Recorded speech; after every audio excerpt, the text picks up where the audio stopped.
Okay, so what we're going to be talking about today is a series of annotation notes that I want you to start taking with everything we read. Now, you don't have to do this with Tess, or whatever novel we're reading. You don't have to do that right now. This is for a close read. So I've said this before, when we're doing longer works like a novel, you do not have to do super detailed work unless you're looking at a specific page or a specific passage. Then you would apply these kind of annotations to it. So you don't have to do this to your novel as a whole. It would be just excerpts from short stories, excerpts from novels, poetry, excerpts from a play.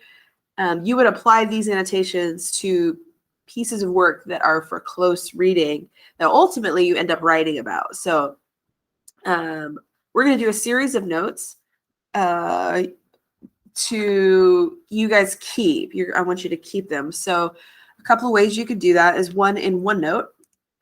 You can definitely take notes in your class notes. I'm going to show you on Cornell Notes because I'm going to use my document camera and I'm going to write them out as you type them out so that I don't go too fast. And then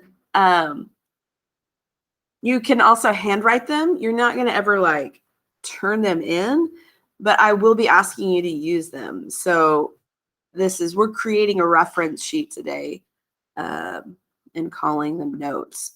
So let me share my screen. Let's see. I don't want to share that. I want to share this. I want to share that. I'm out. Okay, I'm going to show my whole. Sorry, I was trying to see if there was an easier way to share, but there's not. Okay, so I'm in full screen mode with my document camera. So if you have a question, you need to ask out loud because I can't see you. So first things first, this is the setup of Cornell Notes. Like 100% of you guys should know what Cornell Notes are, like how they're structured.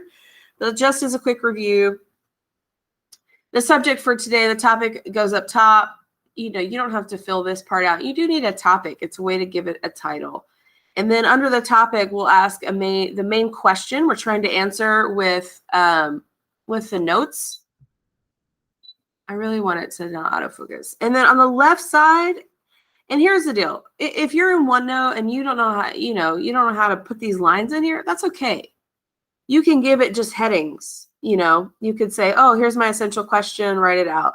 Then you could do, questions. Sorry, my hand was covering it, and notes. So you could do, there's a table. You could import, create a table, and I wouldn't make it too complicated. You could just do 2 columns in the table, and then you can just add rows as you need them.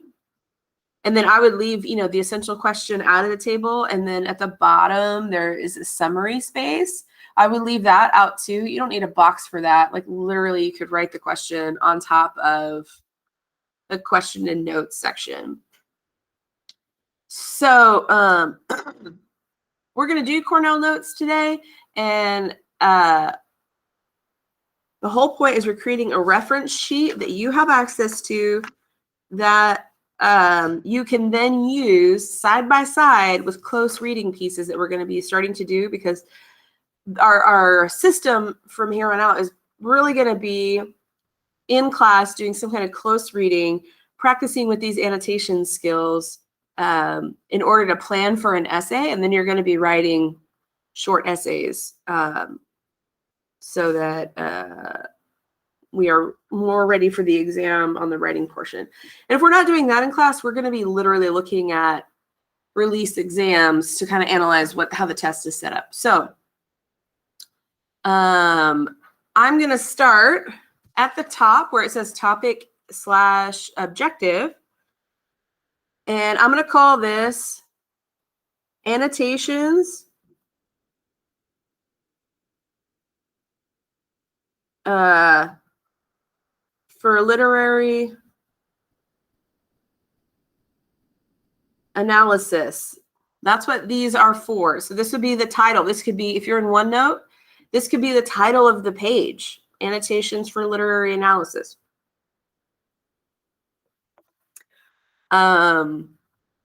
You could have today's date as the title of the page, and at the top of the page in OneNote, you could put the topic or objective. That's what you decide how you want to do it. Just know that this is our topic today. So the essential question that we're trying to answer with these notes. So at the other side of the notes, you should be able to have some kind of answer to this question based on the notes. So our question is, what should you annotate?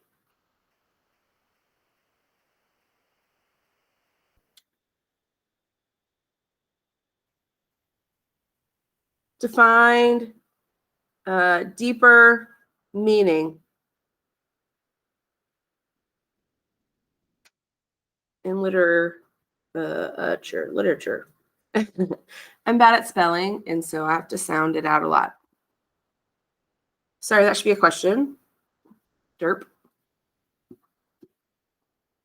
So with the short, a lot of the short writings you guys have done, I've either led you to things, led you to ideas, or I'll have asked you to write about specific things. And so this question, what we're trying to do here is, you have to imagine if I'm just handing you something to analyze, and I'm not going to help you, I'm not going to do anything with it. I'm going to hand you something to analyze and essay paper to answer a question about it, an essay question about it. This is how you do it from scratch with no help, no aids. So the notation, the notes we're going to take about the annotations, these are the kinds of things you annotate for, and then from those notes that you annotated, you discover an idea worth writing about for your essay. And so when teachers are talking about, oh, you need some unique or original idea, an idea that doesn't sound like everybody else, that's true. So the question is, how do you find that? And you do that by discovering it. You don't just come up with it here, like when you've read the piece one time.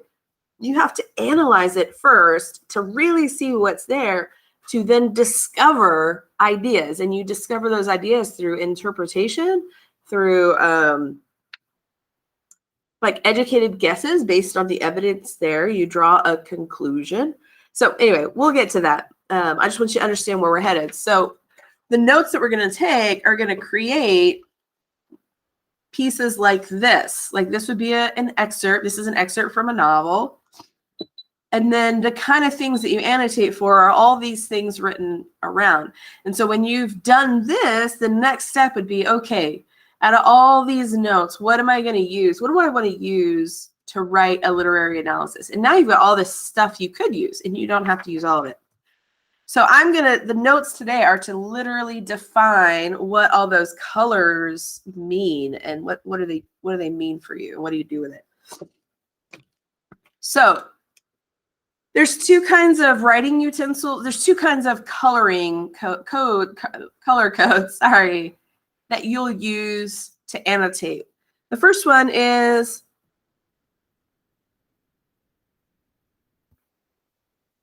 the highlighter colors. So you could write this as a question. What highlighter colors do I use? Or what are the highlight colors, what do they mean? But I'm just going to write the highlighter colors. So for annotation purposes, we'll use a yellow highlighter. And when we use yellow, what it means is you're going to highlight repeated sentences, like the poem that kept saying, it's I love you, like between stanzas, or this is all I have to give. Repeated sentences, or opening phrases. Whoop. PHRASES. Like Martin Luther King's speech, I have a dream. He keeps repeating that phrase, I have a dream. And then things like maybe repeated questions or exclamations.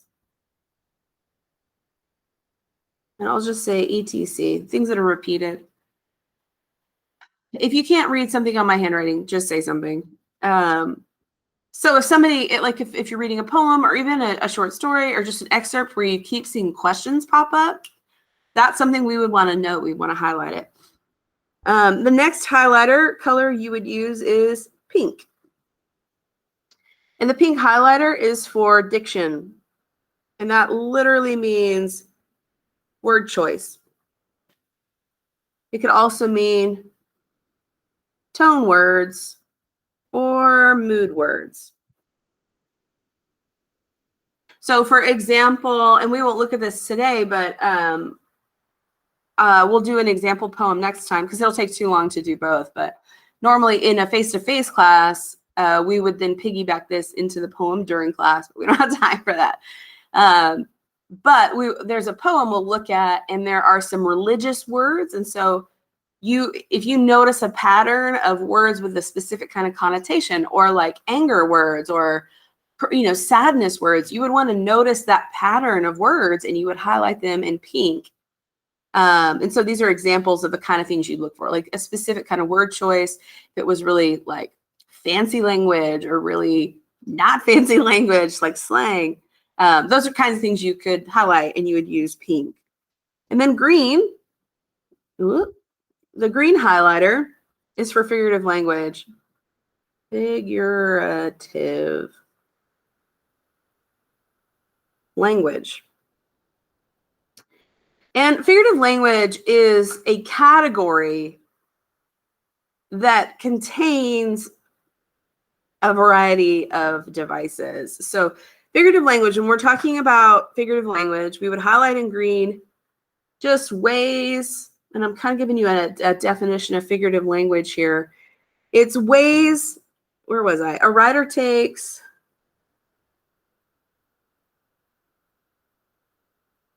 sorry, that word is takes. Ways a writer takes ordinary language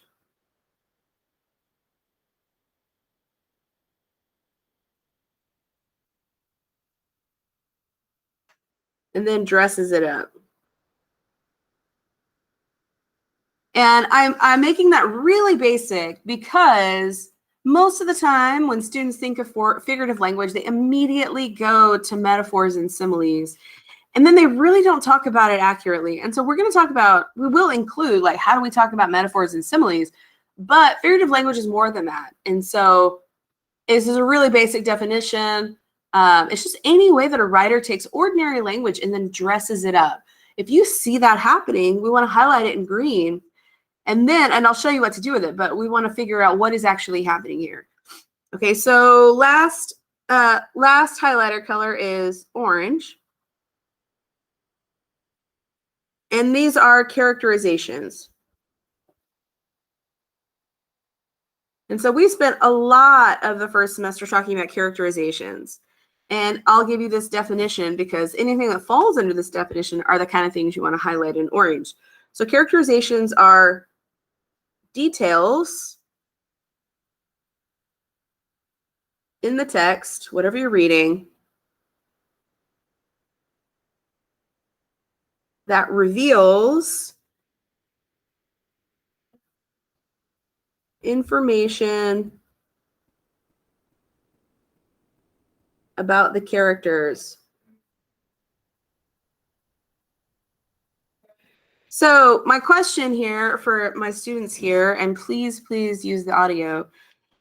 What are some examples of details that could reveal information about the characters? If we were reading something and we were trying to figure out who this character really is, what are the kinds of details we could look for? So we can write down some examples.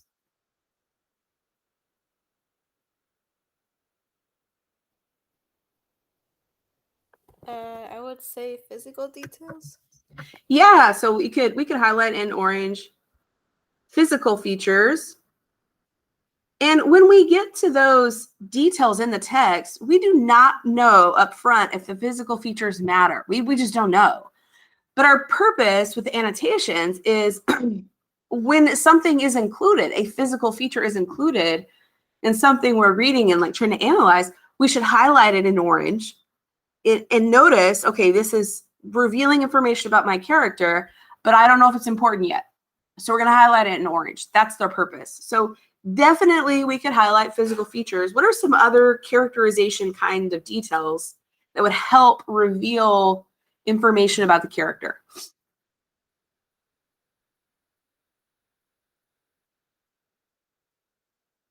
Because characters aren't just physical, right? And a lot of times we don't get a lot of physical description, but what else do we get?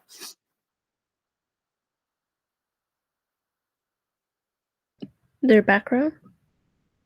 Yeah, background, maybe a backstory. Okay, are you just somebody who's just full of backstories and physical features? Who are you right now? How do we know?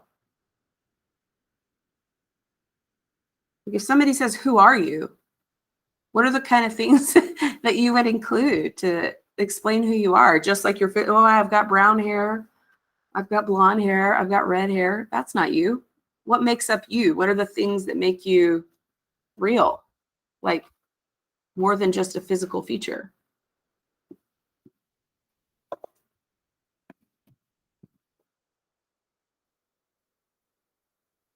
I'll give you a clue. Personality. So if you notice when you're reading something, and that could come out through dialogue, actions, inner thoughts. So if we're trying to figure out the personality of a character, how they communicate with somebody in the story can reveal personality. Their actions, like their responses to events around them, that could definitely reveal personality. And then their inner thoughts. When we have sections, you know, if we're reading a play and we get to a soliloquy is the inner thoughts of a character on stage. They're just there on alone, and we could analyze for character, like what is their personality based on this soliloquy, which is basically like a personal diary. So orange can cover a lot of things. It can cover anything that reveals character information about any character, really. But we would specifically look for physical features, maybe information that helps us understand the character, like in their having a backstory, and definitely personality. And we would want to look for dialogue, physical action, like a response. When I say actions, I mean like responses to things that are happening around them. And then their inner thoughts. We could also include things like their dreams, what they wish, what they hope for, what they regret, what they do they feel bad when they do things wrong, when they, you know, what are those things? And so orange can have a lot depending on what you're reading. So I'm going to move this down. Does anybody have any questions about the highlighter colors right now? No. So if you're thinking to yourself, I'm taking these, if I'm giving you a digital text, what do I do? Well, you have a highlighter tool. And if nobody was thinking that, that's fine. But you can use the highlighter tool. You would type something, not type something. If I give you a digital copy of a text, you would use a highlighter tool. And I think I've found a tool that we can like upload a PDF that you can do annotations on. And of course, if anybody has any suggestions for that, let me know after class. Because I found a web tool that's free. I just haven't used it, so I'm not experienced with it. Doesn't mean we can't use it. But anyway, now we're going to switch to pin colors. So the pin colors should, in general, match up to the highlighters. So like for the pink highlighter, we would use a red pin. A green highlighter, we would want a green pin. Orange highlighter, we'd want an orange pin. And the reason why we would want the pin colors is because there's not a lot of space oftentimes like to do the annotations and like, so, you know, I might have like highlighted this word grasp. You may not be able to tell, but this word grasp and this word breathtaking are both highlighted in pink, but there's not any room here for me to actually annotate effectively, like to write down my thoughts about it. So that's what this red, or this isn't actually a pink pen, but I mean, not everybody's got pink pens. So you would use red or pink. And then obviously, sorry, my lights went out. In a digital world, we can most of the time change our text color. So we generally want our pen colors to match with the job of the highlighters. So, however, we are going to use a black and blue pen, and they have different jobs, and they don't have highlighting colors to match. So I'm going to start with black. So we would want to use our black pen to answer the basics of the story. And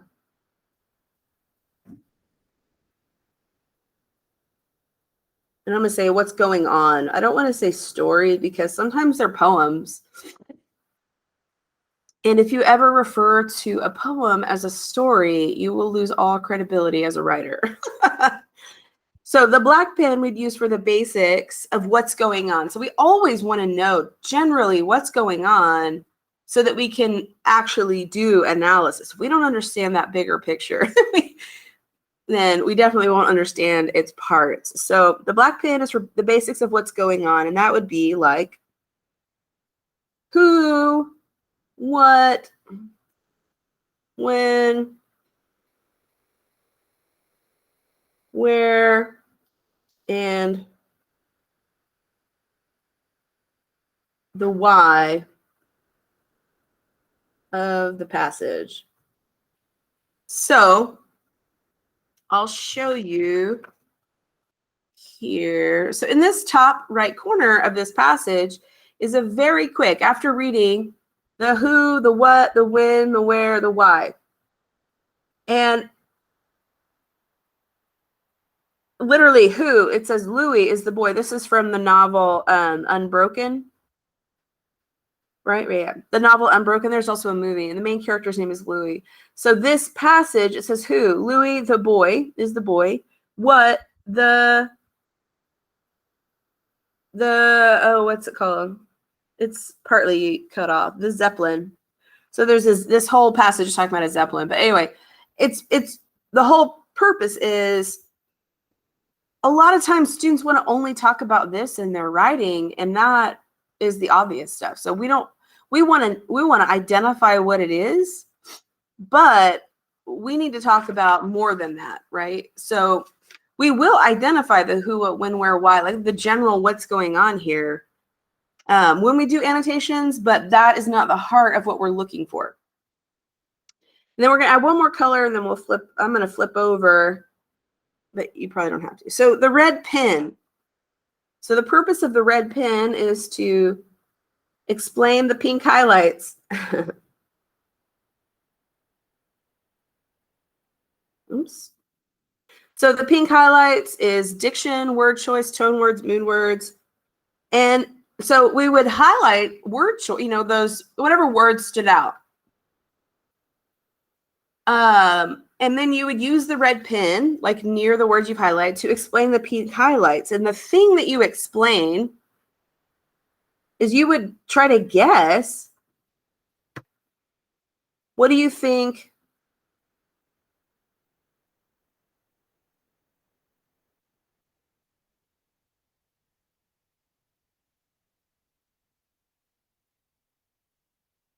what you're trying to explain is, what do you think those words mean, or what do you think that those words show? So for example, if we were reading a poem and we started to notice like specific diction, and diction just means word choice,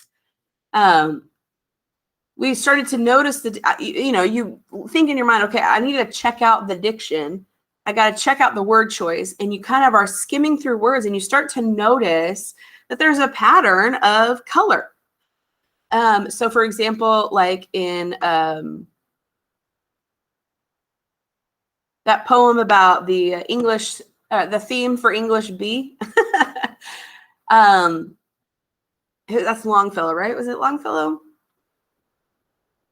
my brain just went blank. Regardless, after you read it, you already kind of think, color is there because we're talking about races, but you could go back and start highlighting words that clearly indicate that race is the kind of color he's talking about, not actual colors of the rainbow. So you would go back and highlight in pink those word choices, the words that kind of indicate that this is about race and not about literal colors. And then you would use the red pen to go back once you've kind of gone through, or as you go through, it's your choice.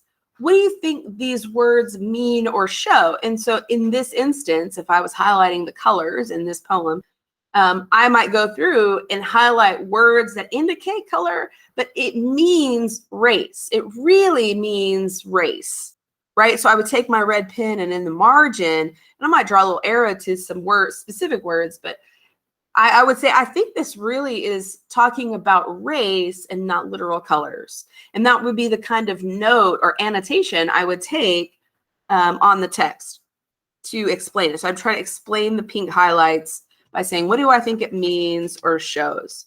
So I'm flipping over because I'm out of space.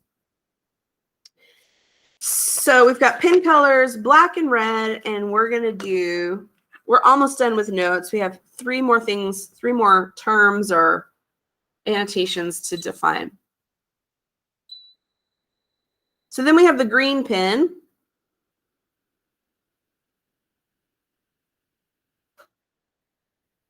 So green pen, and I'm gonna write pen here just because I flipped over. Just as a reminder, we're talking about the pen, not the highlighter, although they do work together. So the green is gonna explain.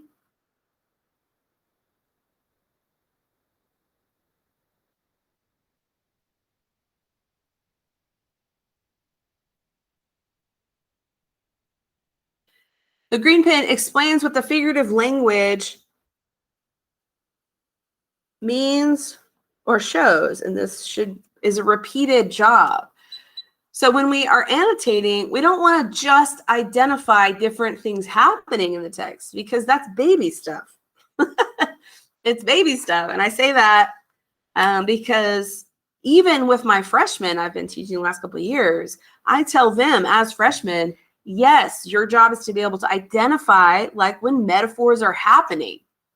But as an academic writer, especially now as AP students,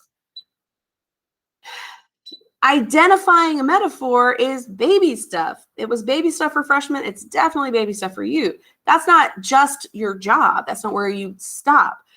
Identification is the beginning. The next step gets into more analysis. You have to interpret what that metaphor means. You have to interpret if something has been personified, what does that mean?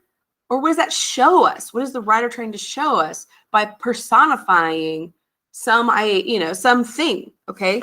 So it's not enough to just to go, found it, oh, found a metaphor, found a simile, I found it, like, let me find you a cookie. But that is not going to help you in an essay, right? In an essay saying, this is a metaphor, there's nothing to explain. Like, that's not up for debate. But your interpretation of what the metaphor means and what it shows us is definitely something to write about. So the next color is blue, and we did not have a blue highlighter, but we're going to use the color blue for tone. So when we're using blue, what we'll end up doing is, and I will demonstrate all of these colors next class period. So today's the notes, next class period is actually doing it. So quit auto adjusting. Sorry, I don't know why it does that. It's probably because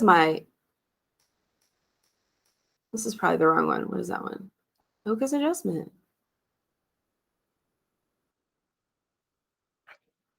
There. So when my lighting changed, then the camera's like, I don't know what to do. Okay, blue. We're going to use blue in the margins, and we're going to break up the passage into smaller sections, because then we're going to go and try to figure out, and I'm going to write this out, like section by section, what is the tone? So the blue for tone is, we'll first break up the passage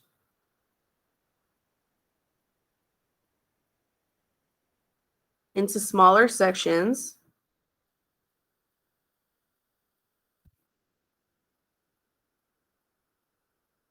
Then you, sorry, poor spelling, identify tone in each section. And then I'm going to write down that the pink highlights can help you with that. What are the pink highlights?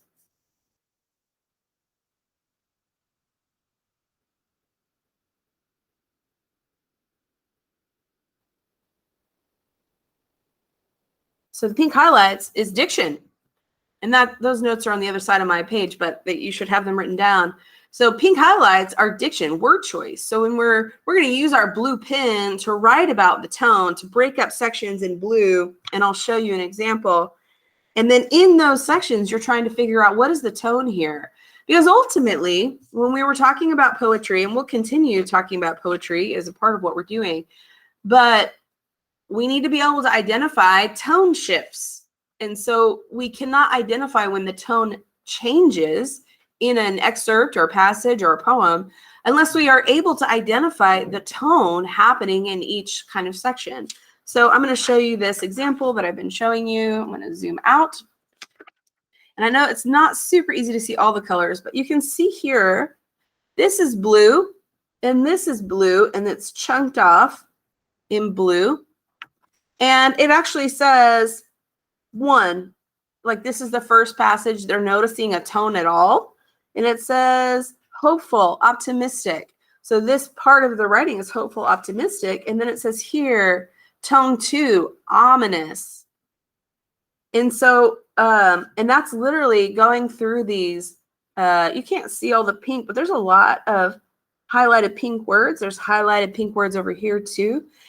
And when you're trying to find the tone, you're literally using diction and seeing like what emotion, what attitude, just depending on what you're looking for, is like, is there a pattern between all these words? And so that's the blue pen is for, is to basically write down what you think is going on. What, like tone wise. Okay, so that's what the blue pen is for. And then I'm going to add a couple definitions here for you just to help. So you have it in your notes. Tone is the general attitude of the piece.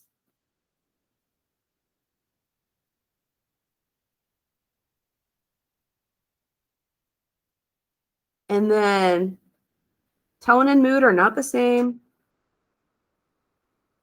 Mood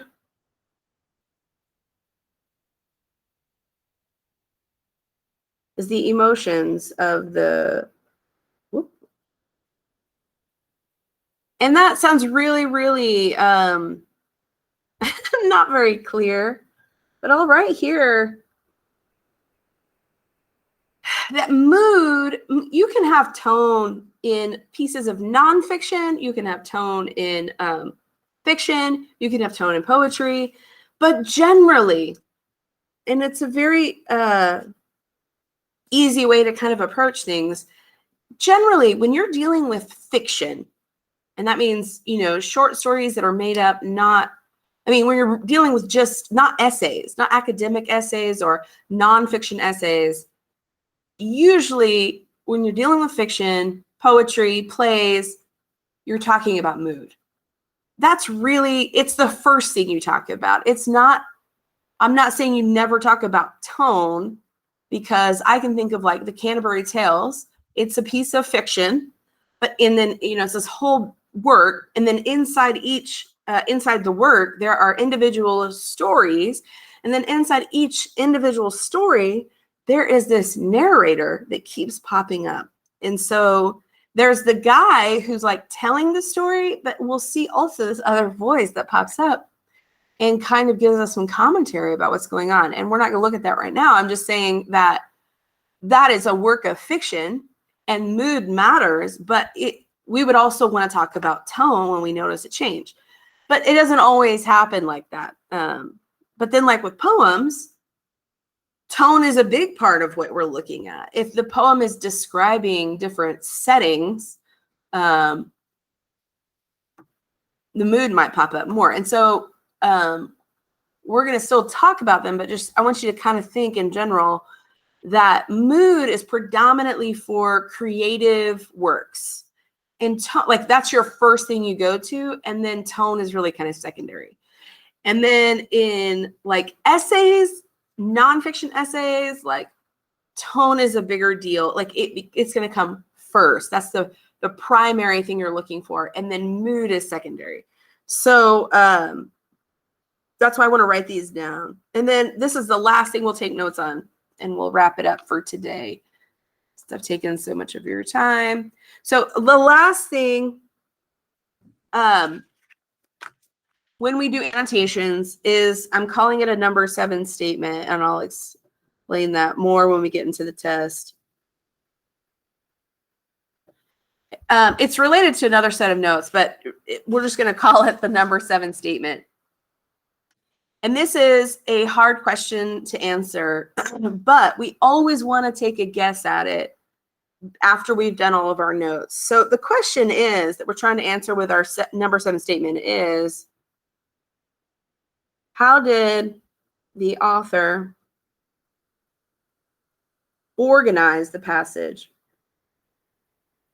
Organize.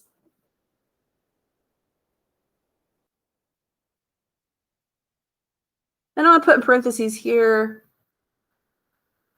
structure of ideas.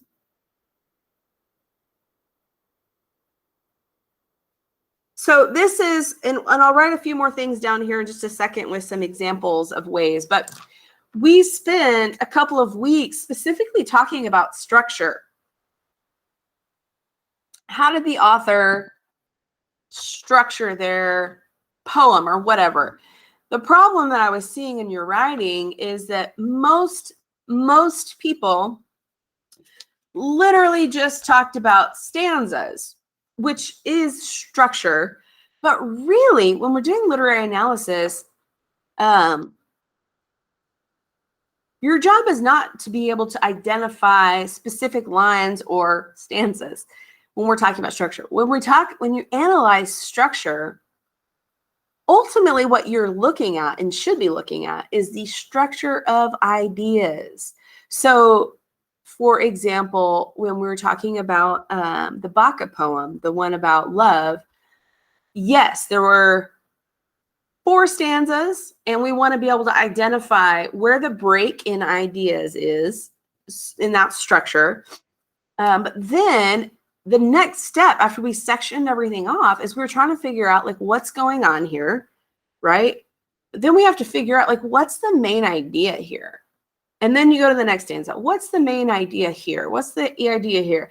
Then you have to look at like, what's that relationship between, what's the overall idea that's like happening in all of the stanzas?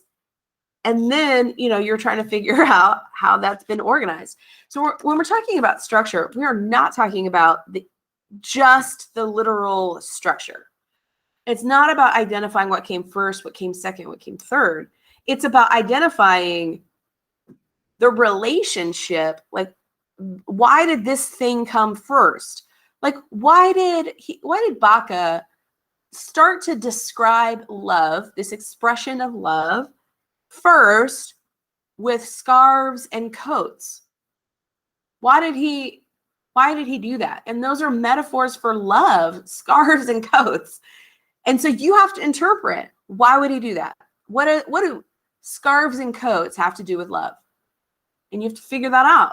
Then he moves into food. He was comparing, it's this ongoing metaphor about love. The second stanza was talking about a pot of corn.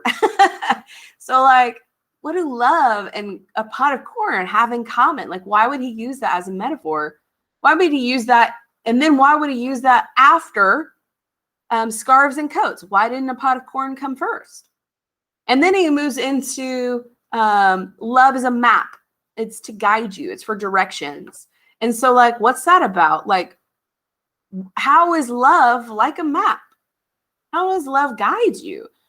And so then what happens is now you move away from the structure, just that it is organized in some way, to, well, this idea came first.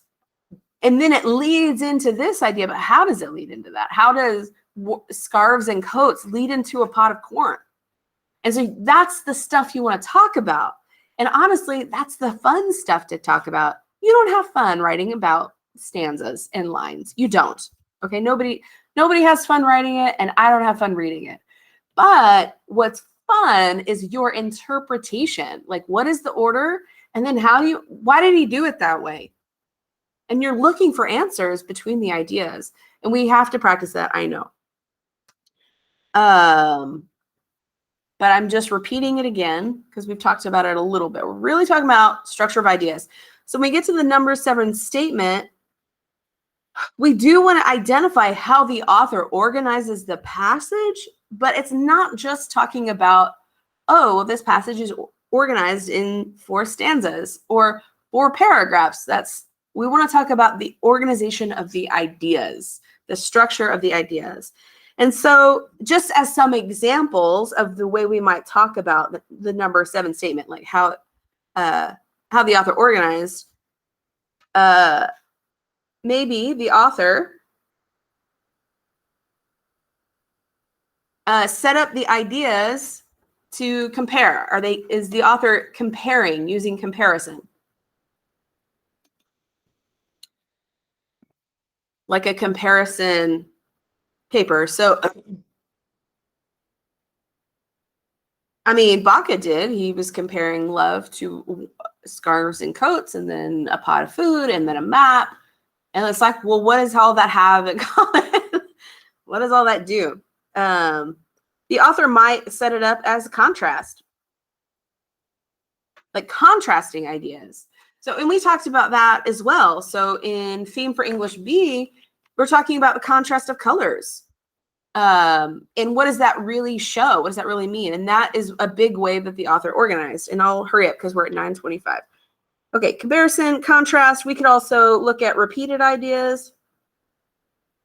You know, why did the author use repetition? They might use analogy. Sorry, that's a G.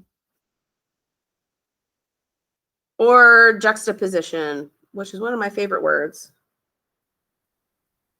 And then I'm going to define those words for you, and then we're really done. So just for clarification, an analogy is a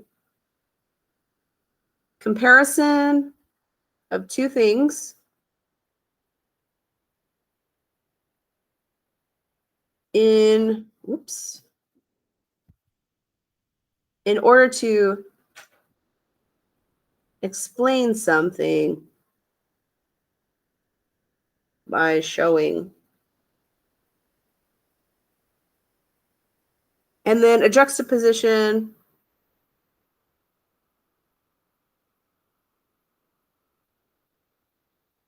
is placing 2 things side by side to show contrast. So juxtaposition is a more specific way to do contrast. It's also a super fun word. It's a super fun word to say. There's actually a song, maybe from the 70s, where it says, it's a man singing, and he says, let's get juxtaposed. You know, so I'll let you interpret that. Okay, so just to wrap up, we've got notes over what we're going to use for annotating with highlighters, what the pens are going to mean, or at least the color of the ink. And then we end with the number 7 statement. How did this author organize the passage? And I'll show you. And I'm going to put black. We'll use that with the black pen. And so I'll show you down here. number 7, like the question is always like, how was this organized? And like this statement reads like this: Hildebrand, that's the author of this excerpt from Unbroken, Hildebrand juxtaposes the flight of the Zeppelin with the details of the locations. Both suggest the progress of the 20th century, and it goes off. So my point is that after you've done all the other stuff, where you're highlighting, taking things apart, you're annotating it, then you can finally look at the piece as a whole, which you have to do with the number 7 statement, and say, okay, how did the author organize this passage? How do they organize their ideas? And in this one, you know, there's 2 separate tones, so I could really guess that this is one idea and it's being juxtaposed to this idea. I could guess because the tones are different. Anyway, so I'm going to stop there, stop the recording. Stop sharing.